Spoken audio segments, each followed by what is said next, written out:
Speech கொஞ்சம் சினிமேட்டிக்கா ரொம்ப கோவமா இருந்தது. But I think he has the right to do it இந்த வே ஹி வாண்ட்ஸ். முன்னாள் முதலமைச்சர் திரு மு.க. ஸ்டாலின் அவர்கள் கேட்கக்கூடிய அந்த கேள்வி வந்து ரொம்ப நியாயமான கேள்வி. 10 லட்சம் கோடி தமிழ்நாட்டுல கடன் இருக்கு, 11 லட்சம் கோடி அடுத்த வருஷம் அது நெருங்க போகுது அப்படிங்கிறது வந்து இந்த ப்ராமிசஸ் எல்லாம் ரொம்ப ஈஸியா எல்லாம் இம்ப்ளிமெண்ட் பண்ண முடியாது. அவர் வந்து இஷ்டத்துக்கும் சொல்லி இருக்கிறாங்க தாவேக்காலர்னு ஏற்கனவே நாமெல்லாம் கிரிட்டிசைஸ் பண்ணதுதான். இது போன்ற விஷயங்கள்லாம் அவர் பேசாம ஒரு அடிப்படை அரசியல் மாற்றம்னு பேசுறவர் வந்து கொஞ்சம் போன கவர்மெண்ட்டுக்கான கிரெடிட்டையும் கொடுத்துட்டு சிக்கல் இருக்குது, பினான்ஸ் இஷ்யூல சிக்கல் இருக்குது, அதை களைவதற்கு நாட்கள் வேண்டும், எனக்கு நேரம் வேணும்னா அது ரொம்ப நியாயம். அவர் கூட இருக்கிறவங்க எல்லாமே இன்எக்ஸ்பீரியன்ஸ், யாருக்குமே அட்மினிஸ்ட்ரேட்டிவ் எக்ஸ்பீரியன்ஸ் கிடையாது, பெருமளவுல பொலிட்டிக்கல் எக்ஸ்பீரியன்ஸ் கிடையாது, பினான்சஸ் மேனேஜ் பண்ண எக்ஸ்பீரியன்சஸ் கிடையாது. இதெல்லாம் என்னன்னு புரிஞ்சுக்கிறதுக்கு ஆகும். நிச்சயமா 6 மாசம் அவங்களுக்கு வந்து டைம் கொடுக்கும். ஆப்போசிஷன் பார்ட்டிஸும் கொஞ்ச நாளைக்கு தான் அமைதியா இருப்பாங்க. அதன் பிறகு வந்து அவங்க கேள்விகள் கேட்க ஆரம்பிச்சிருவாங்க. ஆனா கஜானா காலி அப்படிங்கிற விஷயத்தை வந்து ஏற்கனவே பேசின விஷயங்களை கொண்டு வர்றது வந்து ஒரு புது சிஎம்க்கு நல்லது இல்லைன்ற. இதற்கு மேல் ஆளுநர் மாளிகையில் ஏதாவது தவறு நடந்தாலோ அதெல்லாம் அவங்க பேசியாகணும். ஏன்னா நாளைக்கு அசம்பிளில என்ன நடக்க போகுதுன்னு பார்க்கணும். ஸ்டார்டிங் ஆஃப் தி ஈவெண்ட்ல தமிழ்தாய் வாழ்த்து, எண்டிங்ல தான் நாங்க தேசிய கீதம் இசைப்போம். இதுதான் தமிழ்நாட்டினுடைய வழக்கம். பட் கவர்னர் ஆபீஸ் தான் இந்த முடிவை எடுத்திருக்கிறாங்க. இது வந்து தமிழ்நாடு அரசு இந்த முடிவை எடுத்த மாதிரி எனக்கு தெரியல. அதிமுகவை பொறுத்த வரைக்கும் எஸ்பி வேலுமணி அவர்களுக்கும் இபிஎஸ்குள்ளேயும் ஒரு பனிப்போர், அந்த பனிப்போர் வந்து வெளிப்படையாக வெடித்தது வந்து எஸ்பி வேலுமணி அவர்கள் தன்னை சட்டமன்ற தலைவராக தேர்ந்தெடுக்கணும்னு சொல்றது எதுக்குன்னா தாவேக்காவோட கூட்டணி வைக்கிறது மட்டும்தான்.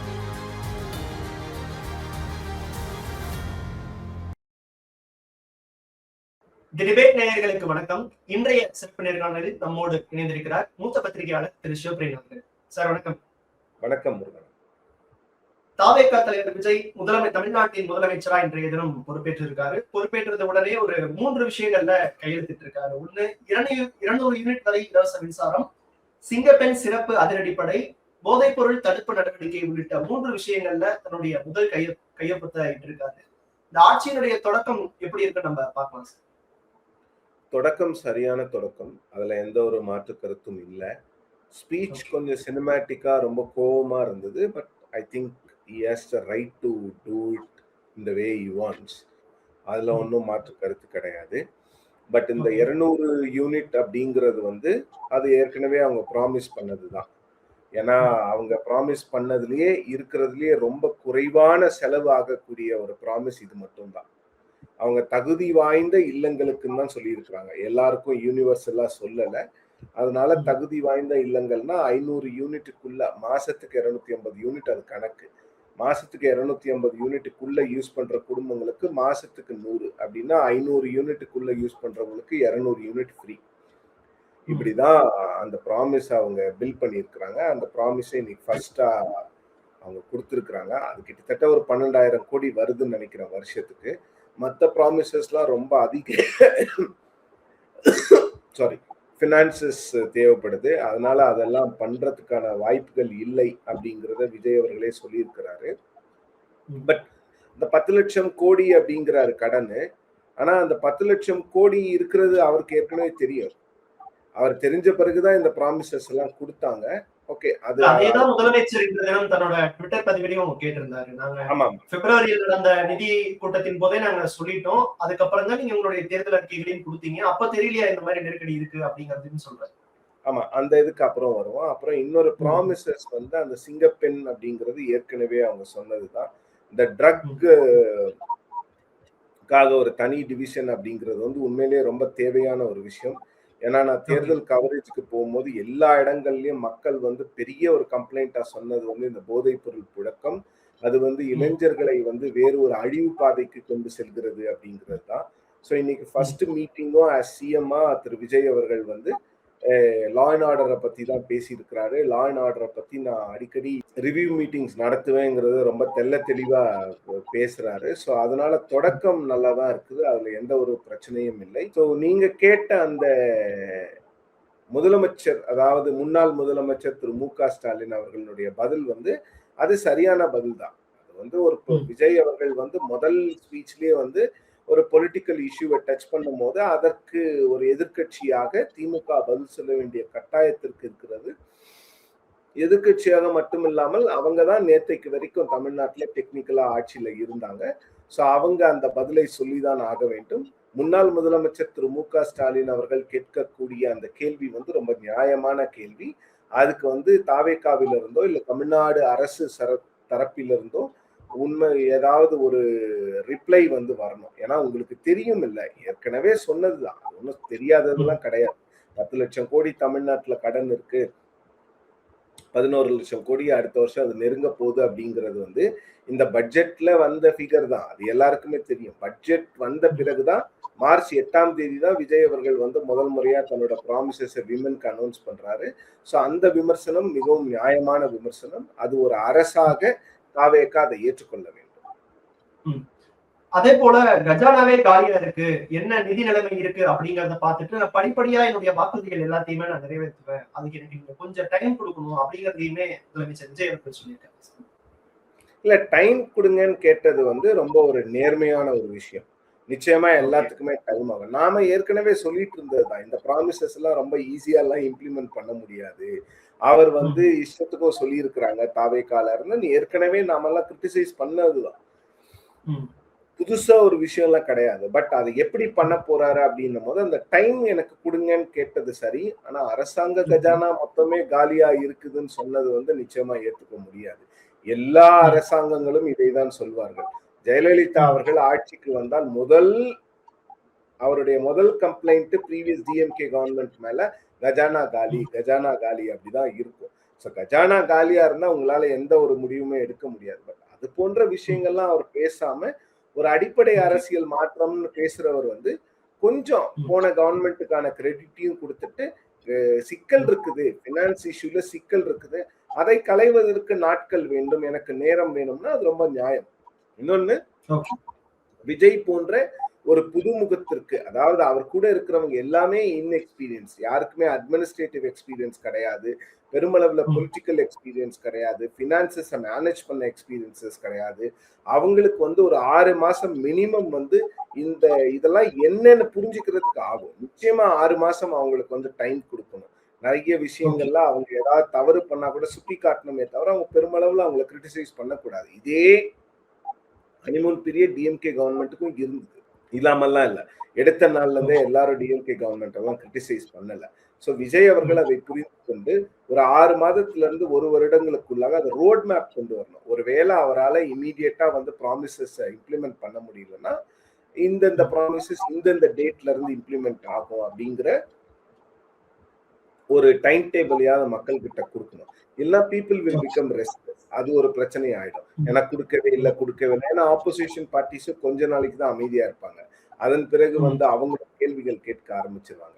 சோ விஜய் அவர்கள் இன்னைக்கு மக்கள் கிட்ட டைம் கேட்டது வரவேற்க தகுந்த விஷயம். ஆனா கஜானா காலி அப்படிங்கிற விஷயத்தை ஒரு ரொம்ப பழைய விஷயத்த, பழசா ஏற்கனவே பேசின விஷயங்களை கொண்டு வர்றது ஒரு புது சிஎம்க்கு நல்லது இல்லைன்ற. அவர் கொஞ்சம் என்கேஜிங்கா இருக்கணும், எல்லாரையும் அரவணைத்து அது போகக்கூடிய ஒரு விஷயமாக இருக்க வேண்டும். Okay sir. அதே போல இன்றைய தினம் பதவியேற்பு விழா நிகழ்வின் போது தமிழ்தாய் வாழ்த்து 3ஆவதா சேர்க்கப்பட்டிருக்க அந்த நிகழ்வுல அதற்கு பல்வேறு ஆதரவு கட்சி தலைவர்களும் தங்களுடைய கண்டனங்களையும் தொடர்ந்து பதிவு செஞ்சுட்டு வராங்க. சிபிஐ, சிபிஎம், விடுதலை சிறுத்தைகள், திமுக உள்ளிட்ட கட்சிகளும் அதற்கு, அதிமுக, திமுக உள்ளிட்ட கட்சிகளும் அதற்கு கண்டனம் தெரிவிச்சுட்டு வராங்க.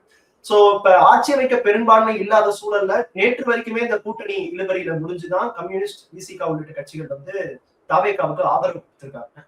சோ ஆட்சியினுடைய ஆரம்பத்திலேயே இந்த மாதிரியான சிக்கல்கள் வரும்போது விஜய் தரப்பிலிருந்தும் தாவேகா தரப்பிலிருந்தும் இதற்கான உரிய விளக்கங்கள் கொடுக்கப்படாமல் இருப்பதும் தாவேகாவிற்கு ஒரு பின்னடைவா இருக்குமா சார்? ஏன்னா இன்னைக்குதான் ஆட்சி அமைச்சிருக்காங்க.